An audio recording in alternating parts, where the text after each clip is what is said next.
your dial. The top news, informative programs, music, and lots more. And lots more. We are West Africa Democracy. Monday to Sunday. It's hard to explain, okay? But All day. All year round.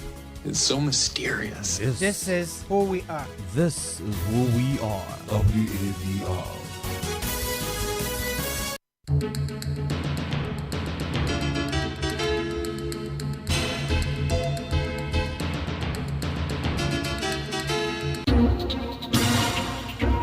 WADR, promoting dialogue. It's 6 p.m. in Dakar and Monrovia, 7 p.m. in Cotonou. Good evening and welcome to Newslink live on West Africa Democracy Radio 94.9 FM and worldwide at wadr.org. First, the headlines. Benin's President Wadr pledges regional security with the AES as he continues his regional tour. Ghana's Speaker of Parliament, Bagwin, urges MPs to revisit anti-LGBTQ plus bill for consideration. I respectfully appeal to honourable members to revisit its decision on the third reading of the bill to permit a reconsideration. Young leaders at 2026 West Africa Youth Conference call for regional collaboration to address democratic challenges in the sub-region.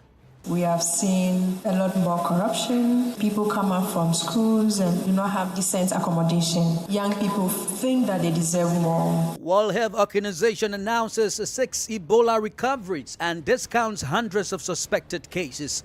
Please stay with us for details of these stories and more. On the news, this is Augustine Bill Coley. Thank you for joining us. We begin with updates on the bilateral visits of Benin's President Wadr to Niger and Burkina Faso today.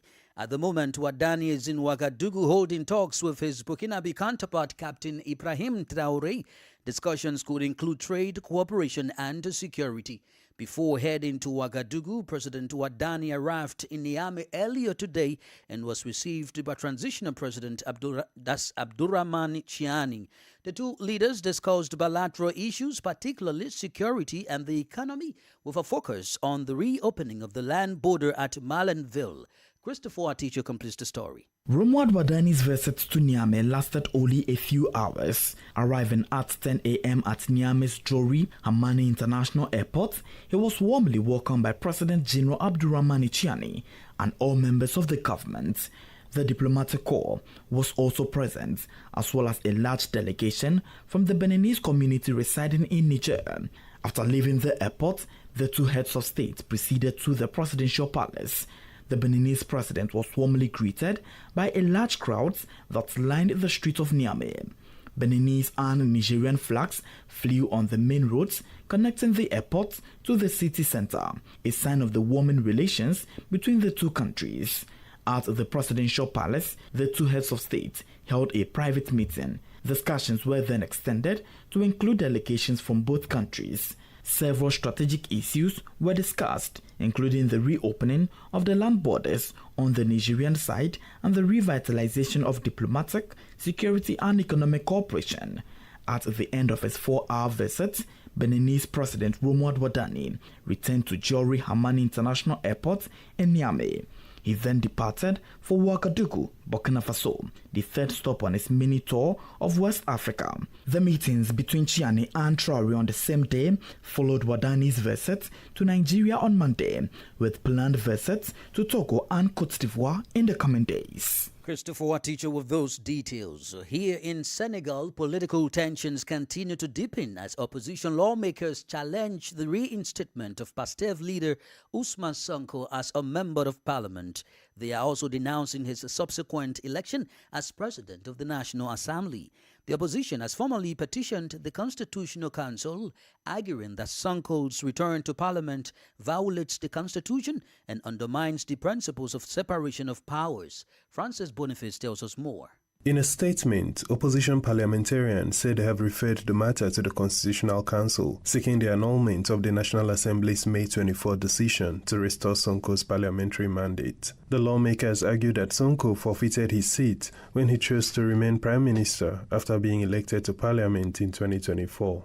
They maintained that holding a government position was constitutionally incompatible with parliamentary mandate, making his reinstatement unlawful. The opposition is also contesting Sonko's election as President of the National Assembly, describing both decisions as violations of constitutional provisions governing public office. The lawmakers further accused senior National Assembly officials of refusing to provide documents relating to Sonko's reinstatement and election despite formal requests. The challenge comes a week after President Bassirou Diomaye Faye dismissed Sonko as Prime Minister, a move that fueled speculation about tensions between the two long-time political allies. The Constitutional Council is now expected to determine whether Sonko's return to Parliament and election as Speaker complies with Senegal's constitution.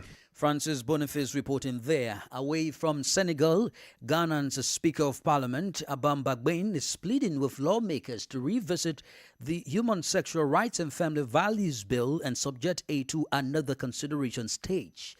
His call comes after the bill was passed by Parliament last Friday, awaiting presidential assent. The Speaker says concerns over parliamentary procedure, the incorporation of amendments, and the bipartisan character of the bill make it necessary for Parliament to reconsider the legislation before proceeding further.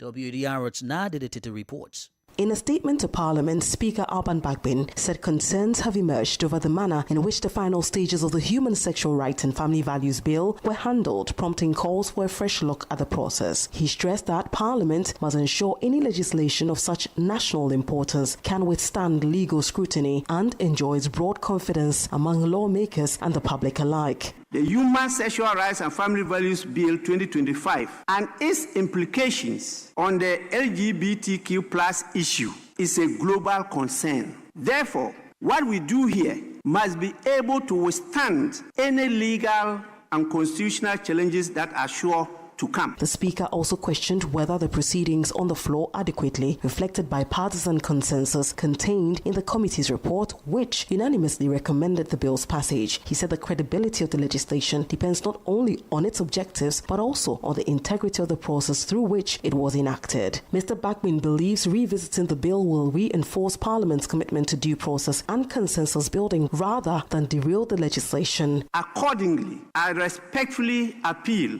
to honourable members to reflect carefully upon the issues raised and to consider in the larger national interests the bipartisan character of the bill, the unity of the House and the nation, and the need to maintain the highest standards of procedural integrity to revisit its decision on the third reading of the bill to permit a reconsideration of the final text of the bill and any amendments thereto. The development comes as President John Dramani Mahama says the bill will undergo legal and constitutional review before any decision is taken on presidential assent. We will look at it and make sure that everything is in order before the president is advised to assent. The Human Sexual Rights and Family Values Bill, which seeks to prohibit LGBTQI+ activities and advocacy in Ghana, was passed by Parliament on May 29. The legislation has attracted significant public attention and is expected to face legal and constitutional scrutiny before any decision is taken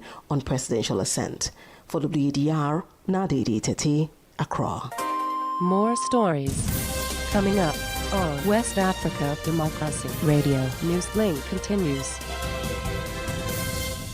Now, elsewhere in Nigeria, experts and youth leaders attending the West Africa Youth Regional Symposium 2026 are calling for stronger youth participation, democratic reforms, and regional collaboration to address growing democratic challenges in the sub-region. The call comes amid concerns over declining public trust in institutions, youth migration, and shrinking civic space in parts of West Africa. WDR's Yeche Nusasetu reports.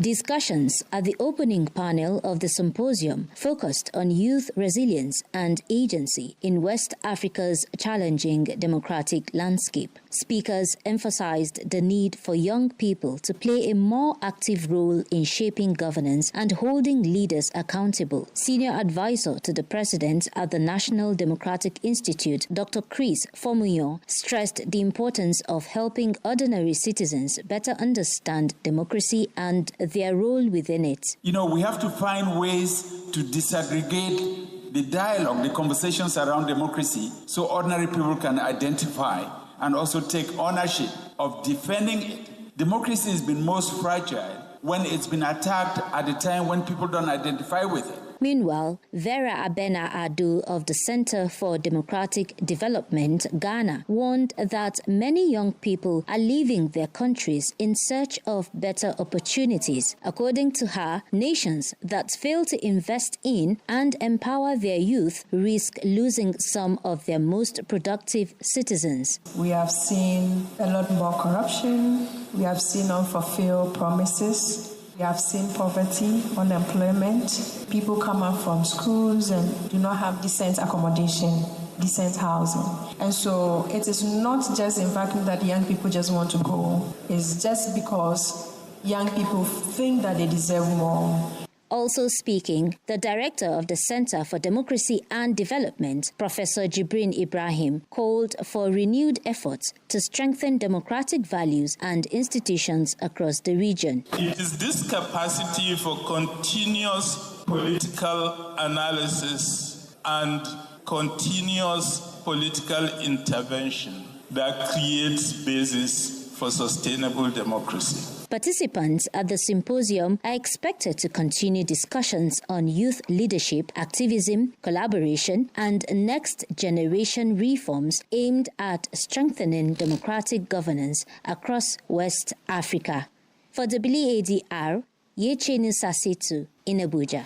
We turn to the Gambia, where civil society groups are demanding a thorough and independent investigation into allegations of corruption, misconduct, and abuse of office involving former Chief of Defense Staff Mamad Cham. The calls follow Cham's resignation last week, as announced in a statement by the presidency. Leading the demand as Gambians Against Looted Assets and the Edward Francis Small Center for Rights and Justice, which say resignation alone is not enough and that a full inquiry is needed to establish accountability and restore public confidence. WADR's Sandona Mendy tells us more. The civil society groups say the allegations currently circulating are grave, touching on the management of the public funds, abuse of office, and violations of public trust. They are calling for a transparent, independent, and impartial investigation, urging authorities to make the findings public and ensure accountability without fear or favor. According to the groups, any failure to thoroughly investigate the allegations could undermine anti-corruption efforts and erode public confidence in the state institutions. The CSOs also expressed concern over the resignation of former Chief of Defense Staff, Lieutenant General Mamad Cham, whose departure was accepted by President Adama Barrow. They insist that the matter should not end with a resignation. There should be investigation. The resignation is not enough. That is at his level. But the state has a duty to make sure the rule of law prevails. And the CDS is bound by the Constitution and the Gambia Armed Forces Act, and they are what they call TACUS. Meanwhile, some Gambians have also shared their reactions to the unfolding developments. His resignation is a very, very good one, and education to the young ones. It was the right thing for him to resign from his position. This is also a stepping stone for a thorough investigation to be conducted into the alleged malpractice. The groups are further urging President Adama Barrow, the National Security Council, and the Armed Forces Council to establish a comprehensive and independent inquiry. They say the outcome of such an investigation must be made public and implemented regardless of rank or status, stressing that the issue must lead not only to accountability but also to reforms that prevent future abuse of office. For Newslink. Apologies for the abrupt ending of that report by Sandona Mendy from Banjul. Burkina Faso has completed the pilot phase of a mobile biometric enrollment program in the Malian capital Bamako. It is aimed at issuing identity and travel documents to Burkinabe nationals living abroad.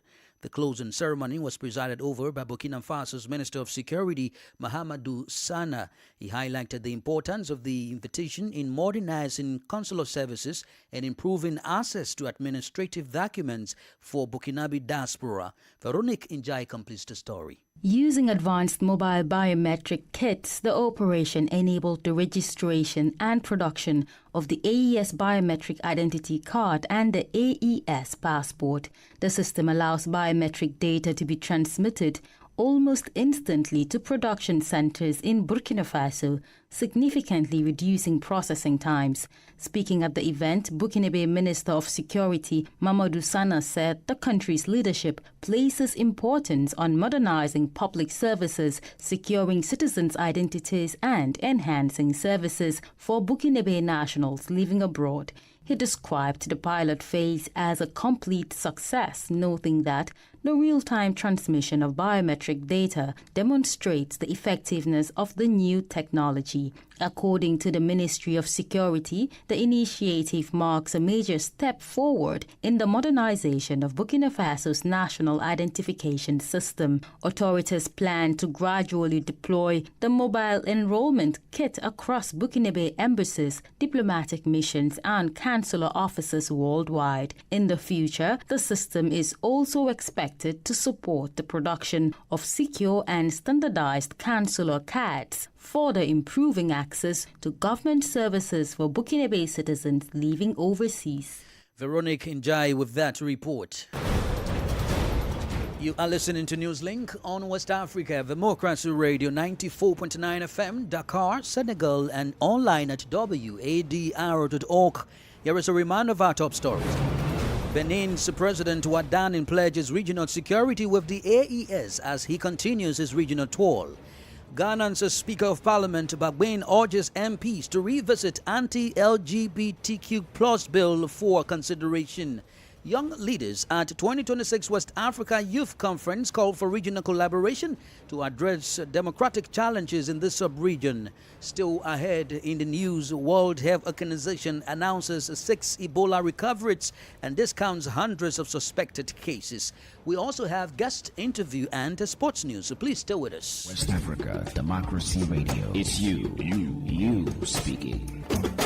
Thank you for being with us. Turning to electoral matters, Liberia's electoral system is under fresh scrutiny as lawmakers, legal experts, and political stakeholders debate whether political parties that fail to meet minimum vote thresholds should be barred from future elections. At the center of the discussion is Section 5A of Liberia's new elections law, which outlines sanctions for parties and candidates that fail to secure a minimum share of votes in national elections. WDR's Ibrahim Parker tells us more. The bill introduced to the House of Representatives seeks to repeal provisions in the elections law that allow political parties to be suspended, deregistered, or disqualified based on poor electoral performance. The proposed legislation, titled the Political Inclusion and Democratic Participation Amendment Act of 2026, was introduced by Nima County Representative Musa Bility. He argues that penalizing political parties for weak electoral performance undermines constitutional democracy and restricts political participation. This issue surfaced during the confirmation hearing of Jonathan Wadr as a chairman designate for the National Elections Commission before the Liberian Senate. As the debate continues outside the legislature, political and legal experts have expressed mixed reactions.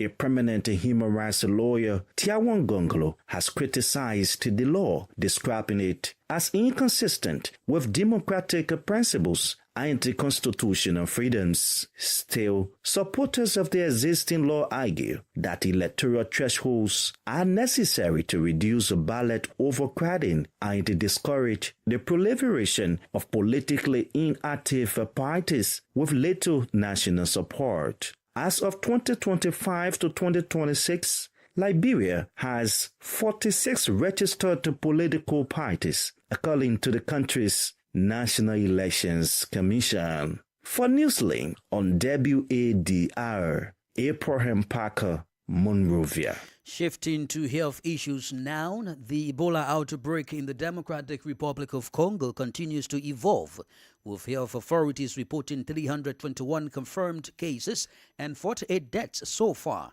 a new discounted figure. As of Tuesday afternoon, the World Health Organization announced that recovery among Ebola patients has risen to 6. Abdullahi Hassan completes the story. The World Health Organization (WHO) says investigations have significantly reduced the number of suspected infections, with hundreds of previously flagged cases ruled out. Over the weekend, as many as 1,000 suspected cases have been reported. An additional 116 cases remain under investigation, while 6 patients have fully recovered. Across the border in Uganda, the outbreak has also expanded. 6 new cases were confirmed among known contacts of infected patients, bringing the country's total to 15 confirmed cases and 1 death. Health experts say surveillance efforts are identifying many suspected infections, but only laboratory testing can confirm Ebola. Testing has been particularly challenging because the Bundumbuyo strain responsible for the outbreak is not detected by some standard Ebola tests, and there is currently no approved vaccine against it. The Africa Centers for Disease Control and Prevention declared the outbreak on May 15, describing it as the DRC's 17th Ebola outbreak. The World Health Organization subsequently classified it as a public health emergency of international concern. Since then, several countries, including in West Africa, have activated their emergency health protocols to curb the spread of the viral disease. Abdullahi Hassan Fight, that report. Politics, analyses on major news, social matters, and all. This is A Guest. The guest interview focuses on Senegal as Prime Minister Amadou Al-Aminou Mohamed Lo unveils a new government comprising 30 ministers. Prime Minister Lo emphasized that the decision followed consultations led by President Bassirou Diomaye Faye and key political stakeholders. Our guest, Mamadou Cho, Senegalese political analyst, weighs in on the formation of the new government and its critical tasks in hand. Having 30 ministers is reasonable in a country like Senegal, because sometimes you can have in country where you have 40 or 50 ministers, which is too many. So when you look at the list, you can be sure that now the split between Ousmane Sonko and Bassirou Diomaye Faye, the split is now real. So Pastef decided not to join the government, even if we notice that some members of this party are in the list. But these people can be considered not being longer member of this party, because the party decided not to be part of this government. So we can say that the president, Bassirou Diomaye Faye, now has his own government. So with a prime minister who obeyed him on a daily basis, because at the time he was complaining of his former prime minister who maybe was not obeying him most of the time. Now he has a government of his own. But what does the composition of this cabinet tell us about President Faye's governing priorities and the political strategy for the next few years ahead? So, I mean, when we listen to the prime minister, he said that the government is a government of mission. It means they are well aware that there are a lot of expectations from Senegalese. Everybody knows that we are the country.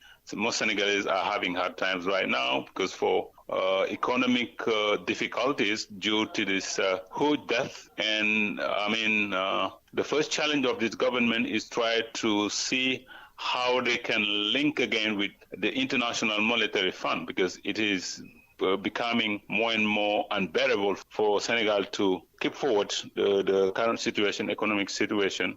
So that's why having Aminou Lo as a prime minister maybe can help try to smooth the relation between Senegal and IMF again, because, the fact of not having even if very, very early an agreement with IMF are making the situation tougher for President Diomaye Faye. Now, on talking about the IMF, several key ministries, including the Interior, Economy and Finance, Foreign Affairs and Justice portfolios have been entrusted to new figures. How consequential are these appointments and these new officials taking over these important roles? Yeah, when you look at even the Ministry of the Economy and the Budget, this ministry, we used to have two different ministers. Now it is only one person. So we went back to the situation before the arrival of President Bassirou Diomaye Faye. So it's becoming a very strategic minister, because he will be helped by 2 or 3 deputy ministers in charge of specific, aspect. So this means that Minister of Economy doesn't change. Cheikh Diba is keeping on the helm. But when you see the new figures, as you mentioned, the problem is when you appoint a new minister, it will take a few months, let's say 6, before getting used to the job. And as we know, we are heading for next January to the local election. And as we know, politically, President Diomaye Faye is now in a political fight against his former mentor, Ousmane Sonko. And he want to show him for this local election, where we'll be electing mayors, that politically he's up to this fight against Ousmane Sonko. It means he has to have some good results heading to this local election with his new members of this committee. But the time is running, and when you have new figures, even if they are not very pragmatic, it can take a lot of time for them to get used and maybe have results as President Diomaye wants. Mamadou Cho is a Senegalese political analyst. And now in sports, Tanzania will clash with Senegal in a blockbuster final of the Total Energies CAF Under-17 Africa Cup of Nations Morocco 2026 as the Moulay El Hassan Stadium in Rabat this evening at about 35 minutes from now. Tanzania are seeking to make history as they appeared in their first final at this group level, building on the success of back-to-back victories in the CAF African Schools Football Championship in 2024 and 2025. Senegal were crowned African champions for the first time in 2023 edition and are looking to reclaim the trophy. The tournament has been a competition that has showcased the next generation of talent on the African continent and provided rich entertainment for viewers. Both Tanzania and Senegal have already booked their places at the FIFA Under-17 World Cup 2026 later this year, along with Egypt, who finished third after a 2-0 win over Morocco in the bronze medal match on Monday. Cote d'Ivoire, Cameroon, Mali, Algeria, Uganda, and Djibouti's Mozambique are all through. Well, that's it for sports. With that, we've come to the end of this edition of Newslink on West Africa Democracy Radio, broadcasting from Dakar, Senegal on 94.9 FM and online at wadr.org. Thank you for listening. Many thanks to Maudo Juf and Joacino Capa Gomes for the technical support. Do interact with us via our social media platforms, including X, Instagram, and Facebook at WADR English. I am Augustine Curley. Good evening. We thank you for listening to Newslink in Nigeria on Love FM Abuja and Darling FM Owerri. In the Gambia on Hot FM Banjul, Hilltop FM and Veritas Radio in Serekunda. Thank you for listening on Alternative Youth Radio Lofa County, Liberia, Radio Kegaman in Nimba County, and DCN Radio Riverses County. A big thank you to Radio Graft FM in Sierra Leone for listening, and in Ghana we thank Radio Pad in Damango and Royals FM in Wenchi. Thank you all for listening to Newslink.